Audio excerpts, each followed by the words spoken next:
आइए ये वीडियो देखते हैं।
तो बच्चों, आपने वीडियो देखा, एनिमेशन देखा, किसके बारे में है ये है पेड़ के बारे में। पेड़ किस प्रकार से पैदा होता है, बड़ा होता है और सबके लिए सहायक होता है। पक्षियों के लिए, प्राणियों के लिए, मनुष्यों के लिए, सबके लिए उपयोगी होता है। और वह हमको सबसे महत्वपूर्ण चीज़ ऑक्सीजन, शुद्ध हवा हमें देता है ना।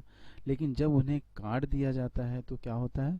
जब उन्हें काट दिया जाता है तो शुद्ध हवा नहीं मिलती है, पूरी हवा गंदी हो जाती है ना। और ऐसा होने पर क्या होगा? लोगों को शुद्ध हवा नहीं मिलेगी तो ये हमको खरीदनी पड़ेगी, फ्रेश एयर जो है खरीदनी पड़ेगी, है ना। तो हमें क्या करना चाहिए? जो हमारे लिए उपयोगी है, इस संसार के लिए, इस पृथ्वी के लिए जो बहुत ज़रूरी है, पेड़, उनकी रक्षा करना है ना।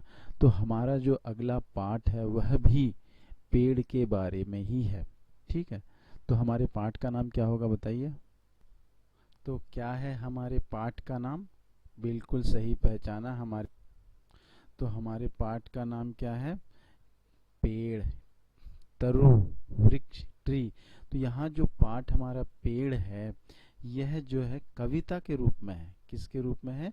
कविता के रूप में। तो सबसे पहले हम यह कविता पढ़ेंगे, ठीक है। बीज हजारों आंखें मीचे, नम मिट्टी की चादर ओढ़े, महटियाए से अपने बिस्तर में पड़े हुए हैं। कान पकड़कर सूरज जब हौले से धकियाएगा, हड़बड़ करते भागेंगे, मंजन कर चाय पिएंगे, धरती के रोशन दानों से चोरी चोरी झाकेंगे, हरे सूट में भौचक्के से एक नई दुनिया पहचानेंगे, एक नई दुनिया पहचानेंगे। हवा कहेगी झूम झूम, वे रुम झुम नाचेंगे, थक जाएंगे पोंछ पसीना पानी पीकर, भरी धूप में पत्तों की थाली से खाना खाएंगे, फिर खेलेंगे चिड़िया के संग, तोतों से चोंच लड़ाएंगे, पीठ खुजाएगी गैया, बच्चे छाँव में खेलेंगे, धीरे धीरे धूप ढलेगी, शाम सजेगी, पंछी घर को लौटेंगे, सुख दुख के किस्से बतियाकर लंबी चादर तानेंगे, लंबी चादर तानेंगे, चंदा चमकेगा तारों की जगर मगर में, जुगनू की लपर झपर में सभी पेड़ सो जाएंगे, हरी भरी धरती के सुंदर सपनों में खो जाएंगे, सुंदर सपनों में खो जाएंगे। अभी आपने कविता का गायन सुना, ठीक है। आप भी इस तरीके से गाना है। और इसके कवि जो हैं विजय गुप्त हैं। कौन है? विजय गुप्त एक प्रसिद्ध हिंदी कवि हैं। इनका जन्म छत्तीसगढ़ में हुआ है 1953 में। अभी भी ये कविताएं लगातार लिख रहे हैं। इनकी ये पेड़ जो है एक बहुत ही महत्वपूर्ण कविताओं में से एक है, ठीक है। तो अभी आपने कविता का पाठ सुना, कविता किस तरीके से पढ़ना है सुना। आप भी इसका अभ्यास कीजिए। अब इस कविता के अर्थ, मतलब इसको मैं नेक्स्ट जो वीडियो में है इसका अर्थ समझाऊंगा एक एक लाइन करके। वैसे तो बहुत ही आसान कविता है, आपको समझ में आ गई होगी। फिर भी कुछ शब्द जो आए हैं इसमें उनको मैं आपको एक्सप्लेन करूंगा, समझाऊंगा, ठीक है। फिर अगले वीडियो के लिए तैयार रहिए, फिर मिलते हैं, ठीक है। ओके।